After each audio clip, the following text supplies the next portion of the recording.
देखो यार, सबसे पहले तो मैं नहीं जानता था कि गॉड ऑफ हाई स्कूल इस कदर मेरे एक्सपेक्टेशंस को चकनाचूर कर देगा, क्योंकि मेरी एक्सपेक्टेशंस कुछ और थी और मैं उसके बारे में बात भी करूंगा। बट फर्स्ट थिंग्स फर्स्ट, अगर आप नए हैं तो मेरे चैनल को सब्सक्राइब कर देना, क्योंकि मैं एनिमे रिलेटेड वीडियोस और रिव्यूज डालता रहता हूँ। और अगर आपको मेरी ये वीडियो पसंद आती है तो वीडियो को लाइक कर देना, क्योंकि आपका हर एक लाइक मुझे मोटिवेट करने में मदद करता है। और अगर आपने गॉड ऑफ हाई स्कूल नहीं देखी है तो कोई बात नहीं, ये रिव्यू पूरी तरह से स्पॉइलर फ्री होने वाली है, तो जिसने भी अब तक ये नहीं देखी है वो लोग भी इस वीडियो को देख सकते हैं। तो अब बढ़ते हैं हम आज के रिव्यू की तरफ।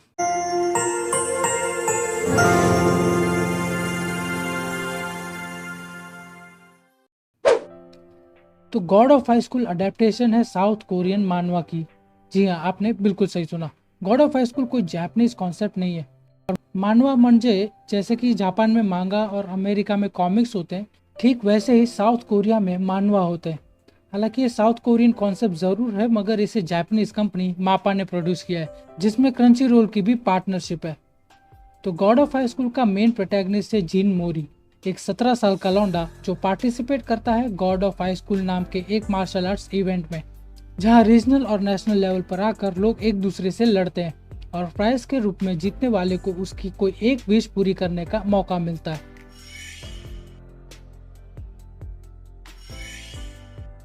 देखो यार, जितना मैंने इस स्टोरी को समराइज किया है उसकी स्टोरी उतनी सिंपल नहीं है। आपको याद होगा जो मैंने कहा था अपने लास्ट रिव्यू में कि मैंने कुछ एनीमे के पहले पहले एपिसोड्स देखे हैं और उसकी बेस पर मैंने डिसाइड किया था कि मुझे कौन से नए एनीमे या शो देखने हैं, और उसमें गॉड ऑफ हाई स्कूल भी शामिल था। मैंने फर्स्ट एपिसोड देखकर ये जज कर लिया था कि इसमें ज़्यादा कुछ खास नहीं होगा, मगर मैं गलत था और यही वजह है कि मेरे एक्सपेक्टेशंस चकनाचूर हो गए। मैंने जितना भी आपको पहले समराइज करके बताया है उतना सिर्फ इसके पहले कुछ एपिसोड्स में ही है, और असली स्टोरी तो उसके बाद शुरू होती है। अब स्टोरी की बात की है तो इस शो के फ्लो की बात करनी भी जरूरी है, क्योंकि इस शो का फ्लो ही सबसे ज्यादा मायने रखता है। क्योंकि ऐसा लग रहा था जैसे मानो जापानीज कंपनी मापा ने जल्दबाजी करके पूरे शो को सिर्फ 13 एपिसोड में ही खत्म कर दिया, जहां हमें ना तो प्लॉट को ठीक से समझने का मौका मिलता है और ना ही इसकी स्टोरी के फुल पोटेंशियल का अंदाजा मिलता है। और यहीं पर गॉड ऑफ हाई स्कूल मात खा जाती है, क्योंकि किसी भी शो या एनिमे का सबसे बड़ा पार्ट होता है उसकी स्टोरी, और उससे भी बड़ा पार्ट होता है स्टोरी टेलिंग, जिसमें गॉड ऑफ हाई स्कूल बहुत बुरी तरह से पिट गई है। मेरी एक्सपेक्टेशंस थी कि इसमें मार्शल आर्ट्स टूर्नामेंट और उससे जुड़ी कहानी होगी। यकीन मानिए, अगर इसमें सिर्फ इतना ही होता तो मैं ज़्यादा खुश होता और इसे भी ज़्यादा एंजॉय करता। ये शो क्विक पेस से आगे बढ़ती है, जिसकी वजह से कई सारे ऐसे मोमेंट्स हो सकते थे जिनकी वजह से इस शो का इम्पैक्ट और बढ़ता। सब कुछ इतना जल्दी जल्दी में दिखाया गया है कि आपको फील ही नहीं होगा कि आपने क्या देखा है।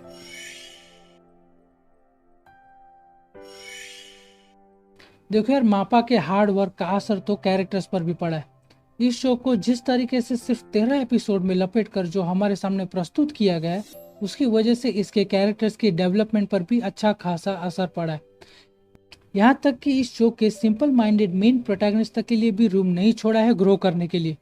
फॉर एग्जाम्पल, इसके प्रोटैगनिस्ट और उसके फ्रेंड्स के बीच के गैप को खत्म करने में और इन्हें एक दूसरे के बेस्ट फ्रेंड बनने में सिर्फ एक ही एपिसोड लगता है।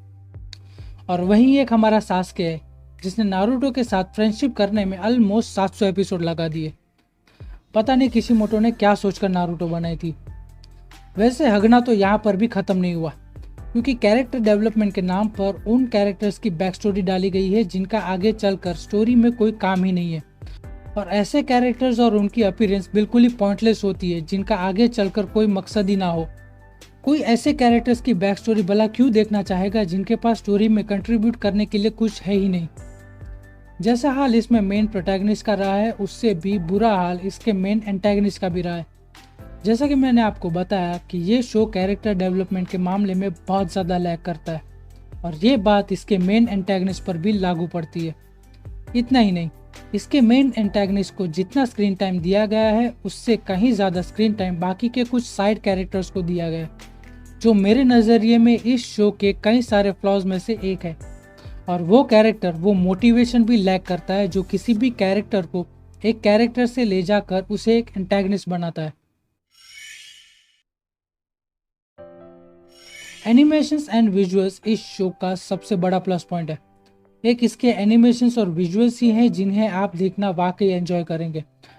अगर आपने गॉड ऑफ हाई स्कूल देखी है तो आप समझ गए होंगे कि मैं यहाँ किस बारे में बात कर रहा हूँ। अगर आपने नहीं देखा है तो सिंपली आप इसके ट्रेलर देखकर ही अंदाज़ा लगा सकते हैं कि इसके एनिमेशंस कितने ज़्यादा स्टनिंग है। अगर गॉड ऑफ हाई स्कूल की कहीं जगह बनी है किसी पॉपुलर लिस्ट में, तो मैं दावे के साथ कह सकता हूँ कि वो सिर्फ और सिर्फ इसके एनिमेशंस और विजुअल्स की वजह से ही बनी होगी।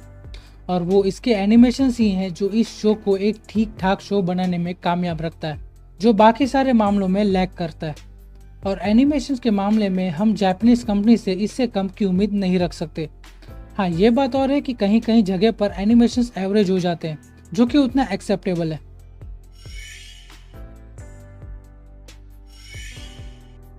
मुझे गॉड ऑफ हाई स्कूल देखते वक्त कई बार ऐसा लगा जैसे इसे कई सारे एनिमेस के प्लॉट्स और उनके आइडियाज को मिक्स करके बनाया गया। एग्जाम्पल के तौर पर आप हमारे मेन प्रोटैगनिस्ट को ही देख लीजिए, जिसे ताकतवर लोगों से लड़ने का ऑब्सेशन है सिर्फ खुद को ताकतवर बनाने के लिए, जो मुझे हमारे सिंपल माइंडेड गोकू की याद दिलाता है। और इसका पावर सिस्टम जो हमें इंट्रोड्यूस कराया गया है वो मुझे समवॉट सिमिलर लगता है इनाजुमा 11 से।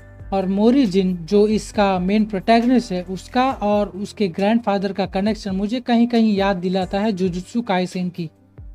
और इसके साथ ही साथ इसमें 9 टेल फॉक्स का भी अपीयरेंस है, जो जाहिर है आपको याद दिलाएगा नारुतो के प्लॉट की। और गॉड ऑफ हाई स्कूल की मेन स्टोरी भी सिमिलर है ड्रैगन बॉल सुपर से। और ये वो खिचड़ी है जिसे चाहे आप दाल के साथ खाएं या फिर पानी के साथ, इसका टेस्ट अच्छा बिल्कुल भी नहीं आएगा। मगर मुझे सबसे ज़्यादा डिसअपॉइंटमेंट इसकी स्टोरी को लेकर हुई है। इसकी स्टोरी इस शो का पर्पस साफ तौर पर समझाने में नाकामयाब हुई है, जिसकी वजह से अगर आप सारे एपिसोड देखकर ख़त्म भी कर लेंगे तो फिर भी आप अपना टकला खुजाते रहेंगे, क्योंकि इसे देखने के बाद कई सारे सवाल मन में उठते हैं जिसके आंसर इस शो में आखिर तक नहीं दिए गए। और वो सारे सवाल इतने हैं कि इन पर एक सेपरेट वीडियो भी बन सकती है। मगर जिससे मैं सबसे ज़्यादा इम्प्रेस हुआ हूँ वो है इसका साउंड ट्रैक्स और खास करके ओपनिंग सॉन्ग के मामले में ये बाकी सारे एनिमेस को पछाड़ सकता है, जो मुझे सबसे ज़्यादा पसंद आया। और हाँ, इसमें नारुतो इंक्लूड नहीं है, तो चिल्लाना तो बिल्कुल भी नहीं कि कोई भी साउंड ट्रैक नारुतो से अच्छा नहीं हो सकता। देखो यार, इसकी स्टोरी में अभी भी इतना पोटेंशियल है कि हम इजीली इस पर करीब नहीं बोलकर भी एटलीस्ट 300 एपिसोड बना सकते हैं, जिसमें बहुत सारा रूम होगा हर एक कैरेक्टर्स के ग्रो करने के लिए। मगर मुझे नहीं लगता कि गॉड ऑफ हाई स्कूल के फ्यूचर को लेकर मापा इसके बारे में सोचेगा। खैर, ऑल इन ऑल इसकी स्टोरी में खास देखने लायक कुछ भी इतना नया नहीं है। और इसमें के कैरेक्टर्स ऐसे हैं जैसे मानो आप महंगे होटल में 500 रुपए वाली सिर्फ चाय पीने गए और रिटर्न में होटल वालों ने आपको फ्री में बिस्किट तक ऑफर नहीं किया। हाँ, अगर आपको डोप एनिमेशन वाली पॉइंटलेस फाइट्स देखनी है तो मैं ज़रूर रिकमेंड करूँगा, और वो भी तब जब आपके पास फ्री का बहुत सारा टाइम हो और आपको उसके पैसे मिल रहे हो। तो दोस्तों, आज के रिव्यू को मैं यहीं ख़त्म करूँगा। अगर आप में से किसी ने गॉड ऑफ हाई स्कूल देखी है तो मैं चाहूँगा कि आप कमेंट करके बताएं कि आप मेरे इस रिव्यू से कितना सहमत हैं। और अगर आपके पास कोई सजेशन है नए एनीमे या वीडियो के लिए तो कमेंट कर देना ताकि मुझे पता चले। तो दोस्तों, आज के लिए बस इतना ही। मिलूँगा अब मैं आपको नेक्स्ट वीडियो में, तब तक के लिए सायोनारा।